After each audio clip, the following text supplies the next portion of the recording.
Hey guys, how's everyone doing today? I'm doing well, thank you for asking. Well, I'm sure as you can tell by the title, the description, and the thumbnail, we're about to talk movies. And the movie we're going to talk about today is the new Halloween Kills.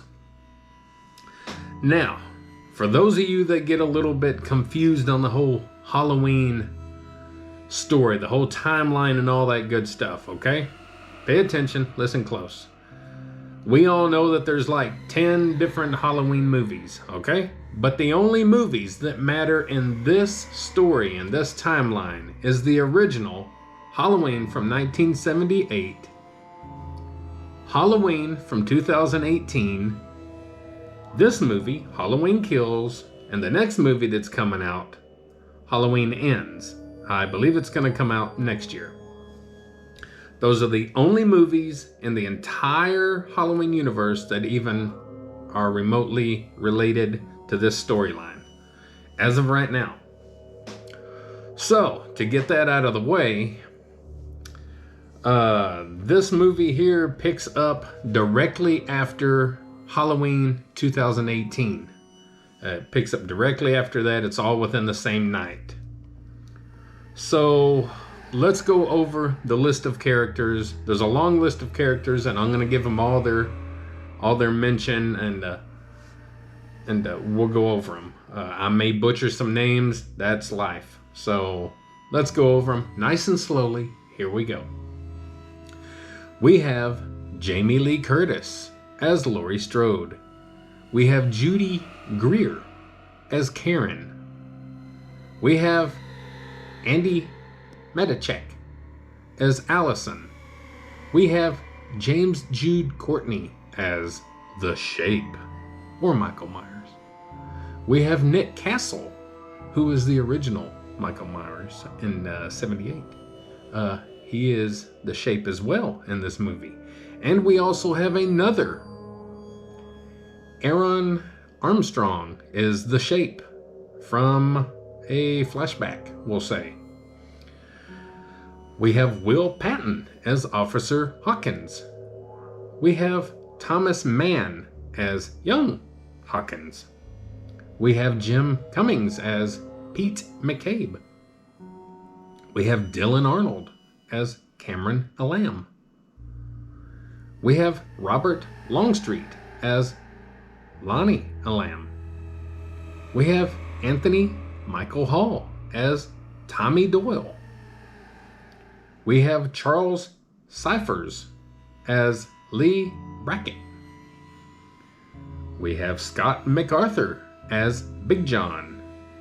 We have Michael McDonald as Little John. Funny stuff. We have Kyle Richards as Lindsay. And we have Nancy Stevens as Marion. That is our big cast of characters that we have. There's a couple of others thrown in there that are not mentioned here, but we'll go with what we got. That's a huge list of characters to go through. So, what's the story in this one, guys? Well, really, it's pretty simple. Just a quick little plot synopsis story that they have wrote here on IMDb.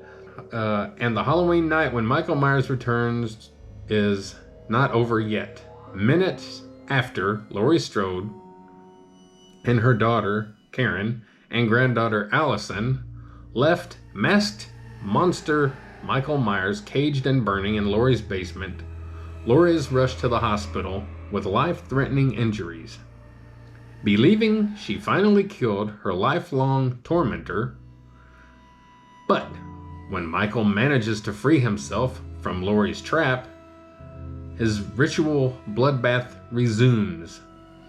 As Laurie fights her pain and prepares to defend herself against him, she inspires all of Haddonfield to rise up against their unstoppable monster. The Strode women join in a group of other survivors of Michael's first rampage who decided to take matters into their own hands, forming a vigilante mob that sets out to hunt Michael down once and for all. Now that is a little storyline written by Harley Burnett on IMDb. So that is not my own words. And that is pretty much what you get with the story. It's basically a story of Michael. This is pretty much Michael's movie. And we're going to dig into a few of the goods, the bads, and the uglies, and what I think of this movie as a lifelong Halloween fan. What do I think of these new movies? And we're going to get into that. All right. Now, we are probably going to get into some spoilers here in this one.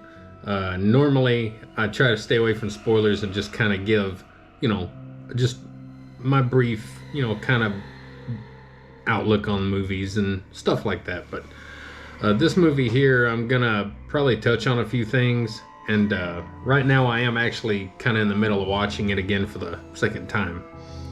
Just trying to touch base on some things. So anyways, guys, we're going to start with kind of getting into some details about this movie. You kind of have to talk about it in depth a little bit, and give some things away if you're going to really talk about it. So essentially, surprisingly, this movie kind of starts off where we see Cameron, pretty much picking up right after the 2018 movie. And of course, like I said, this movie bleeds, comes right off of that. It's the same night. So we catch up with Cameron instantly in the movie. And we go from his scene to some flashbacks from 78 from the original film. Now there's a lot of different feelings about that, and I'm just going to kind of touch on the flashbacks all in one moment here. Did we need the flashbacks? No, I really don't think we needed the flashbacks. I don't think that they really added enough to the story really to worry about. And basically what they're giving you is the answers to, if you remember the 78 movie, Dr. Loomis shoots Michael 6 times, and Michael falls over the balcony, lands on the yard. He looks over, sees him, looks away, looks back, Michael's gone. So basically they're just going a long direction here, a long way around, showing you kind of what happened after that fact. Where'd Michael go? And what happened? So some of the moments in the flashbacks are interesting, and they're okay, and in their own merit. But at the same time, again, they aren't needed. We have some good camera shots. We have Michael looking very close to how he looked in 78. We have Loomis returning, which we know is either, CGI or an actor that kind of looks like him. And the flashbacks are okay. We catch up with the kids. We see a little bit there, and it's really, at the end of the day, the flashback wasn't really needed. But I think they just wanted to try and flesh out just a bit what might have happened after 78, after we lost track of Michael when he was vanished. And overall, I mean, the flashbacks were done okay, but we just didn't need them, in my opinion. Now, let's touch on some, let's get right down to the characters. All right, let's talk about some of the characters and how I feel about what the characters give us in this film. Now, this film is about Michael. It's about killing. It's about him getting revenge after getting trapped in Laurie's house at the end of the 2018 movie. It's about getting revenge and death. That's why it's called Halloween Kills. So we know going in straight up that this movie is it's going to be Michael's movie. But let's touch on some characters, and we'll do the best we can with that. Let's go ahead and start off with the obvious. Jamie Lee Curtis as Laurie Strode. Once again, she does the character justice. She's always played this role well. It is her character. She owns it. She's owned it from 78 to 2001. Whether she likes to be associated with it or not, she is Laurie Strode, and she gives a good performance for what she's able to do in this movie. Of course, if you remember in 2018, at the end of the movie, she is injured and they're on their way to the hospital. So, she's limited as to what she is going to do in this movie. But what she does do is she brings some story along the way, talks about things with Hawkins, I believe it's Hawkins, and and she brings her performance. She brings the Laurie Strode. She does her thing with her character. Judy Greer, I think she kind of redeemed herself in this movie. She got a lot of flack in the last movie. I didn't care for her. I wanted her to die in the last movie. She only had her one redeeming moment in the last movie, 2018, where, she steps out and says, "Gotcha," and shoots Michael. That was her one redeeming factor. She does do better in this movie. The acting, the way she's acting, the way her character does, and now she's a believer for sure, and she does decent in this role. And will we see her in the next movie? You'll have to find out. You'll have to watch this and then see. Don't know. Let's go on to Andy Matichak, whatever. She plays Allison, the granddaughter to Larry Strode. Once again, she does decent enough with her character. She does decent enough with the acting and bringing her A game. My biggest gripe with her is, once again, she has the most god-awful scream reactions to things that I've ever seen. Just like in the 2018 movie when she sees, what's his name? Forget his name. Hanging on the gate, by his chin or whatever. And then Michael steps out and she screams. That is the most lackluster reaction scream I think I've ever heard. And she does it again here. It's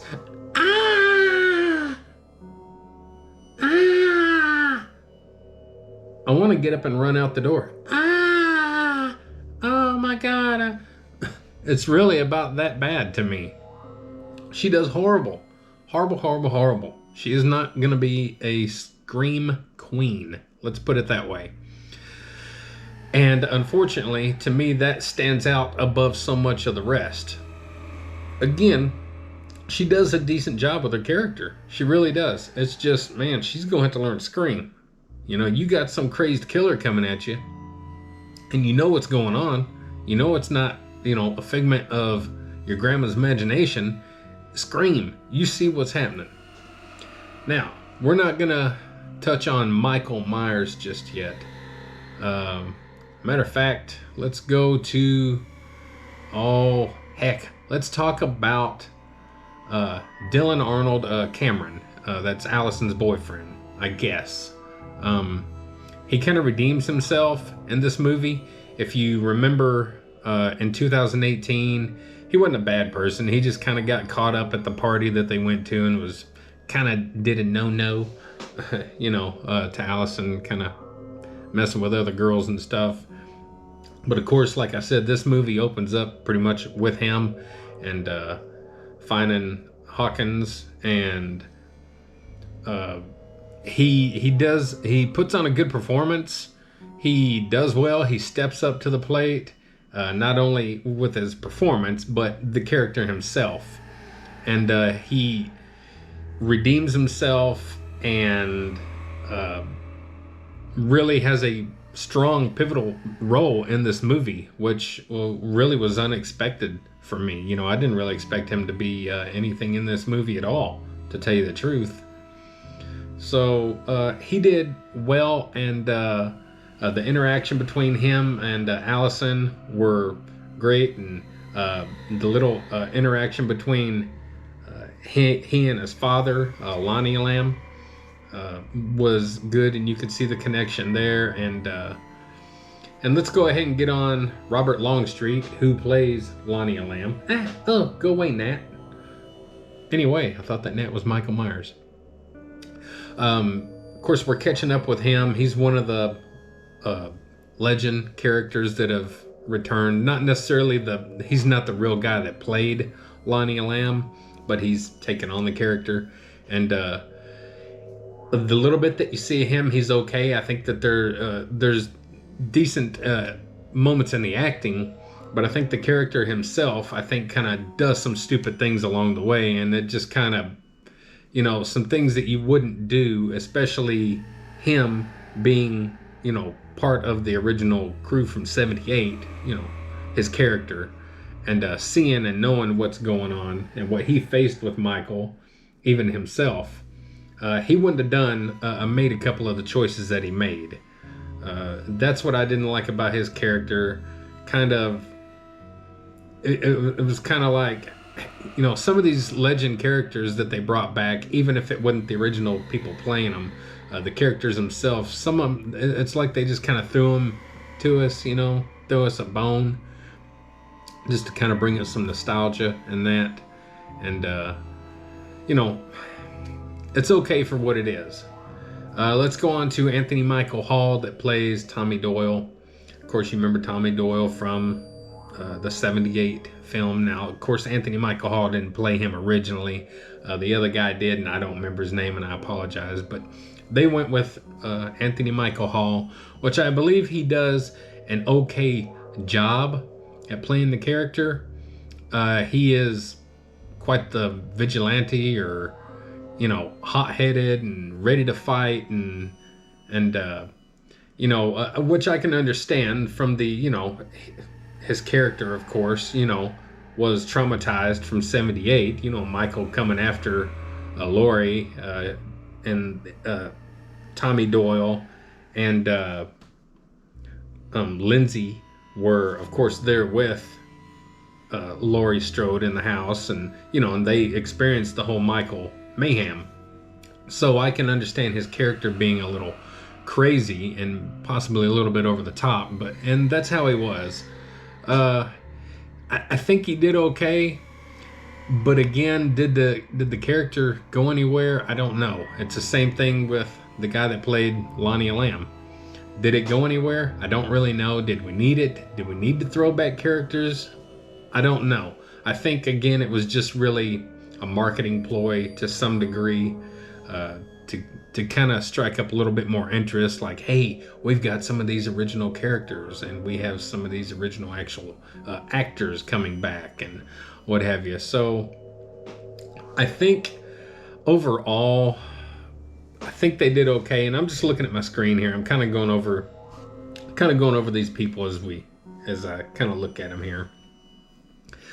Let's just go on to Charles Cyphers. He plays Lee Brackett, of course, the old cop that was from the original. He don't have a big part in this movie at all, but it was good to see him back. And of course, you know, again, just for nostalgia's sake, it was good to see him back. We have a couple of funny kind of characters. I guess it's the kind of comedy characters in this one. You got Scott MacArthur that plays Big John, and then you have Michael McDonald that plays Little John. Now, Scott MacArthur I don't really know from anything, and I'm sure I've seen something that he's been in.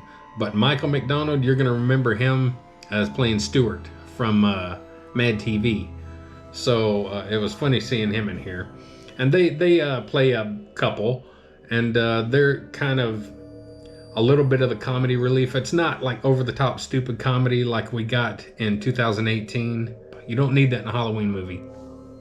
But they were they were a okay couple and had some okay moments. I just feel like we didn't really need it. It was kind of like, you know, and I get why they kind of focused on them, because they actually live in Myers' house. Of course, you know, updated and all, pretty and all. But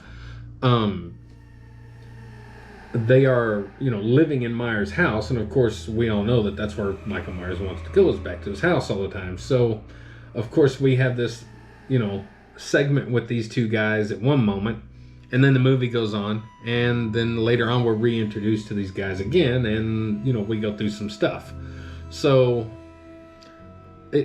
they do okay with their parts and all that. I think, you know, they're fine, and you know, a cute couple kind of thing going on, and some cute little moments with them while they're going through the house and searching the house. There's some kind of back and forth between them, and you'll see that when you watch it.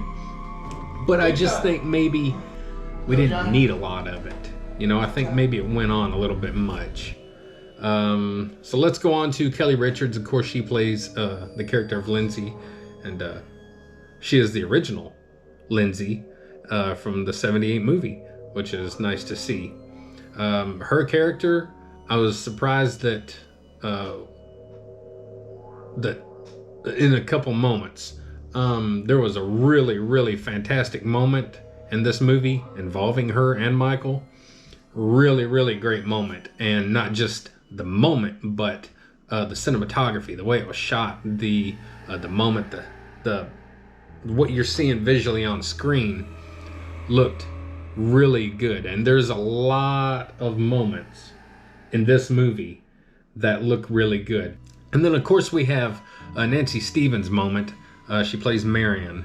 You'll remember her from the original '78 movie, and she plays the nurse, and you're also going to know that she was in a couple of the other movies. But of course, remember, in this timeline, those don't matter. The only one that matters is '78, 2018, this one, and the next one that's going to come out. So we see Marion again, and she's with the whole Legends crew, you know, as we want to call them, you know, the characters. And she's back, and she kind of gets involved a little bit and kind of goes through some stuff, and her and Michael have their moment again, which is very reminiscent of what happened in '78. If you remember '78 movie, you're gonna, which I didn't like. I mean, it was kind of a throwback, like, holy crap, again, we're doing this again. But at the same time, it's like, we're doing this again. So it's the same thing again, but, you know, 2021. But she does good, you know, with what she's given. You know, she's an older lady now. These people are not going to be as snappy and going as, you know, they were when they were 40 years younger. None of us are. So that's going over pretty much most of the characters there. We've touched on. Now we all know, or we don't all know, but you might not know, but the original guy that played Michael Myers in '78, Nick Castle, he came back again. Now he did come back in the 2018 movie as well. He only had like one shot, I believe, where Laurie sees him up in the window, and it was just him for just a split second, the real Nick Castle in character of Michael. And that was about all he did. And he might have did some little breathings here and there and what have you. But as far as I know, in this movie, the only thing that I know that he did was when you hear Michael breathing, it's Nick Castle. I don't know if he did any actual cameos dressed as Michael, you know, as the character or not. I can't say that. So, but if you're looking for some good breathing, he did some good breathing. And it is exciting. I mean, let's face it. Even Michael Myers' breathing is iconic. So it was good to at least have him back in some form or fashion. And then we have the Aaron or whatever, Armstrong, as the Shape from 1978. He's playing the character. Now, like I just said, Nick Castle was actually Michael Myers in '78, but this guy's doing the flashback Michael from '78. And he does a fantastic job. They've done a really good job at bringing the mask back and the outfit, you know, and making him look really the part from '78. I got to give him props on that. Again, I don't think the flashbacks were really needed, but when you see Michael in these flashbacks, good stuff, really good, looks great, and that's no, you think, well, it's no big deal, it's just a guy walking around in a mask. There's a certain way that Nick Castle, and it's just known in the business, and there's a certain way that Nick Castle performed as the Shape, Michael Myers, that so many people have tried to emulate and can't do. It's just so subtle, it's so natural, and it's kind of like trying to dance like somebody. You can tell that you're mimicking that person because you're not going to be quite as perfect and fluid at mimicking that dance as that person, because it's their moves, it's them, and you're trying to copy that, so it's never quite as smooth and perfect as the original. But this guy did a really fantastic job. Some amazing cinematography through this entire movie, and I'll probably touch on that a little bit more and pop up some screens and stuff if I haven't already. And we'll go ahead and jump on to James Jude Courtney, who does play the Shape, Michael Myers, in 2018 and this one, and he will in Halloween Ends. Fantastic job. They picked a good guy to play. He's not overly big. He's not too small. He's not awkward. He takes what Nick Castle did, and he puts his own twist to it. He really has stepped up to the plate for seemingly something so simple, but yet extremely difficult to pull off, especially to people like myself, or people that are even more picky and more got the eyes for these things. Your super fans that can pick out every single thing and know all these things by heart and boom, boom, boom. But he does such a great job at capturing the character of Michael Myers that he's up there with Nick Castle easily. And I like Dick Warlock. He played the Michael Myers in Halloween 2, 1981. He played the Michael Myers there, and I think he did a fine job as well. But I believe it's Nick Castle and James Jude Courtney that are, they're knocking on each other's door right there, and he really brings the goods. He does the little nuances and things that you want to see from Myers, the way he moves and the way he turns his head. He is brutal in this film, and was brutal in the 2018 film, but he's overly, like I said, it's Halloween Kills. And this movie is about Michael, and he does not hold back, not only in his performance, but the character itself, Michael. He doesn't hold back, and it's really some brutal stuff, and I liked it. At the same time, it's kind of contradictory to what I think Michael Myers should be. If you look at 78 and even some of the other Halloween movies, you don't see a lot of blood and guts and grotesque and over the top stuff. You don't see that in those movies. But let's face it, it's 2018, 19, 20, 21, 22. We're in a different day and time, and people want to see these things. And so you have to go a little bit, over the top. And that's what this movie does, and it brings the goods. If that's what you want to see, you're going to see some stuff. And it doesn't matter if you're young or you're old. You are going to get in the mix. and that's what I like. I remember in 2018, spoiler, Michael was in that house, and he hears that baby, and he walks over to the crib, and everybody in the theater was going, oh my God, no. It's is he going to take that step? Are the directors right? Is this movie going to take that step? And he walks past the crib. He don't bother the baby. And no, I'm not saying he does anything to babies in this movie, but kids are, kids are susceptible. Anyone is fair game in this movie. And I like that. So I can't really say enough about the characters. I think all the characters are great. I think everyone does a fantastic job, really, at the end of the day, with what they're given. Spoiler alerts in this whole thing, okay? There's spoilers. You have the part where the firefighters are going in there to get Michael, not to get Michael, but to put out the fire at Lori's house, and there's some beautiful shots there. And there's a moment where a firefighter is reaching down to the floor because he's trying to help another firefighter up because he fell through the floor. And there's a glimpse of Michael and spoiler, a glimpse of Michael's face and his goggles and his mask that he's wearing, the firefighter's mask. And I noticed that, and that was really neat. That just little small nuances like that are really cool.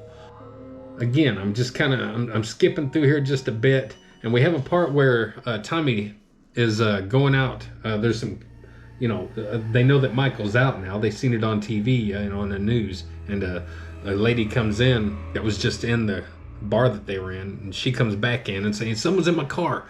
And the character Tommy goes out and to the car. And there's some really beautiful lighting and framing and composition, and some a really beautiful looking moment there where he's going out. In my opinion, there's a whole one. Let me go ahead and get on a con. Here's a con, and a spoiler. It's a con, but here we go. In 2018. Of course, the asylum, whatever bus, they were transporting Michael and a few other passengers as usual, and the bus, goes off the road, and some people escape, and we all know Michael escapes, and another guy escapes, and they're looking for him, another crazy person that was on the bus, and he's introduced again in this movie. It's the same character, same guy playing him and everything, and he's introduced in this movie, and there's a lot of time given to that character and given to that incident and that moment. And there's a whole mob thing in the hospital, and it involves this patient, and everybody is after him because they think that he's Michael Myers. Now, they don't know because Michael Myers always has a mask on. So this whole scene, it just kind of goes on and on and on and on and on. And I didn't care for it. It's like, I don't want to see that. I don't care that much for it. So there was a lot of wasted time, in my opinion, on that character. So you probably could have cut the movie down 20 minutes and got rid of all that. So I wouldn't. That's just one of those things that stood out and I didn't like. And there's another con. The score for these movies is always praised and all that stuff. John Carpenter and his crew come together and they do a good job in this movie as well. But there's a moment towards the end of the movie where Michael's coming down the stairs. He's done some killing, but he starts coming down the stairs and this weird music starts up.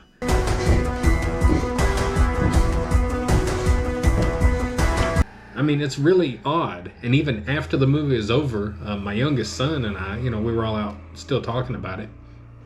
And he's like, yeah, there's some music that started playing and blah, blah, blah. And I'm like, I know. I noticed that too. Right as it started, I was like, that is some really strange, that's a strange choice of music right there, score, Wasn't overly crazy about that.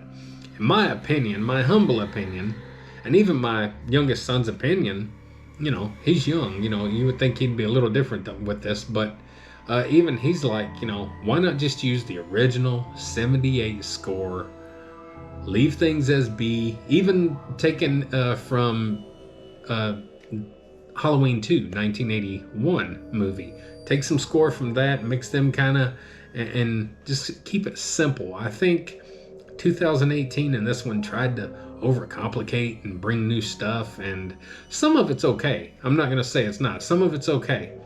But we didn't really need we don't really need to over complicate things, you know. The more simple, the more bump, ba-bump, bump, ba-bump, you know, kind of keep it simple, you know. So that was another kind of con moment that just instantly, you know, I noticed, like, right as that score started up. So another really important con that stuck out to me in this film pretty quick. They did the cardinal sin, and that was they showed a little bit too much of Michael Myers' eyes through the mask. We won't talk about the moments that you might see him without the mask. They tried to do that as best as possible, and it's not horrible as far as that goes. But there are some moments where you're seeing far too much around the, you know, able to see through the mask there, the eyes. We all know that Michael's eyes are supposed to be blacked out. The eyes are the gateway to your soul, and Michael has no soul. He's blacked out.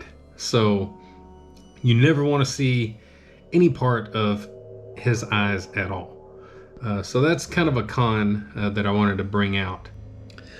There's a lot good that I can say about this movie, and then there's the little bit bad.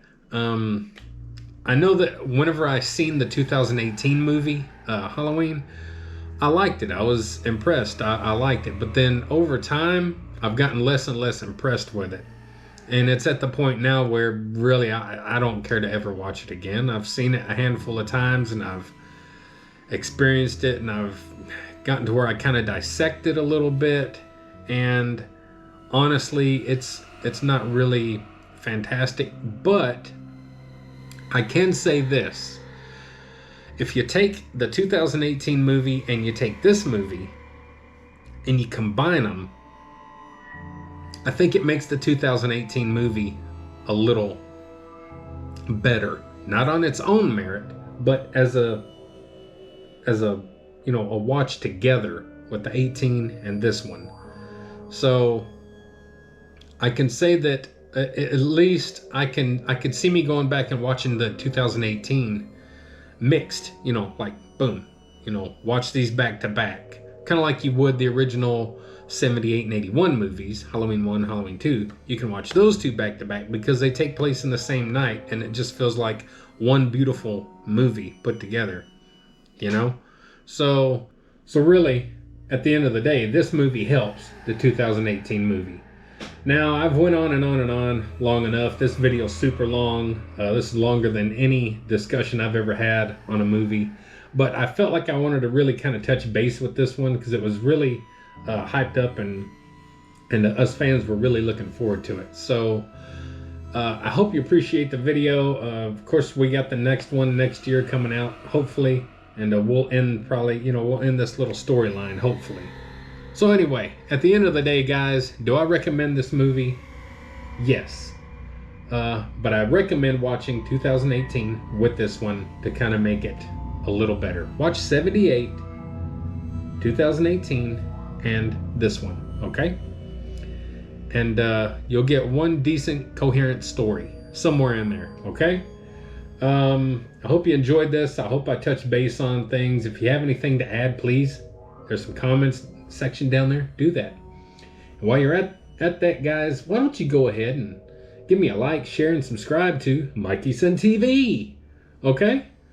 Check out the playlist. I have all kinds of good stuff in the playlist. You're going to find something you like. If not, well, I don't know what to tell you. All right? But like, share, subscribe anyway. And when you've done that, check out my other channel, Old Mental Pickle. That's where I live stream video games only.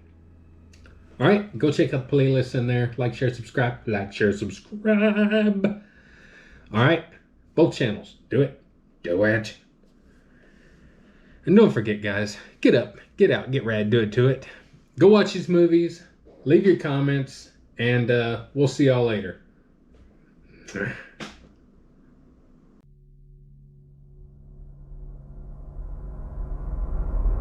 Get up, get out, get rad, and do it to it!